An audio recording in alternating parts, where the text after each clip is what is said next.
ഈ വിന്റർ ആയിക്കഴിഞ്ഞ് കഴിഞ്ഞാൽ തീരെ ട്രാക്ക് ചെയ്യാൻ പറ്റാത്തൊരു സാധനമാണ് സമയം. അതെങ്ങനെയാ രാത്രി ചെയ്ത പകലെന്നത് മനസ്സിലാവണ്ടേ? Full time ഇരുട്ടല്ലേ?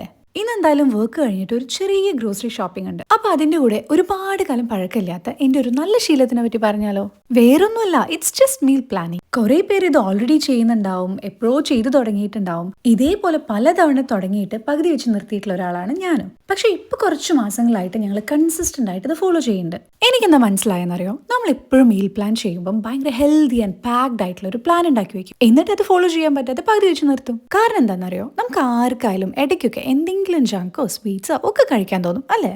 ഇപ്പൊ അതിനുള്ള ഒരു സ്പേസ് വിട്ടിട്ടാണ് ഞങ്ങളുടെ മീൽ പ്ലാൻ. ഇപ്പൊ ഞങ്ങൾക്ക് ഈ വീക്കിൽ എന്തെങ്കിലും കഴിക്കാൻ തോന്നിക്കഴിഞ്ഞാൽ we will plan it for that time. കാത്തിരിപ്പ് അതൊരു രസമല്ലേ? സോ ഇടയ്ക്കൊക്കെ just listen to your body and give what it wants. അത് വിചാരിച്ച് എപ്പോഴും നമ്മൾ ബോഡി പറയുന്നത് കേൾക്കാൻ പോകരുത്. അപ്പൊ നമുക്ക് വഴിതെറ്റും. ആൻഡ് മെയിൻലി നമ്മൾ ഈ മീൽ പ്ലാൻ ചെയ്യുന്നത് നമ്മുടെ ലൈഫ് ഈസി ആക്കാനല്ലേ, അല്ലാതെ കൂടുതൽ ഡിഫിക്കൽട്ട് ആക്കാനല്ലോ.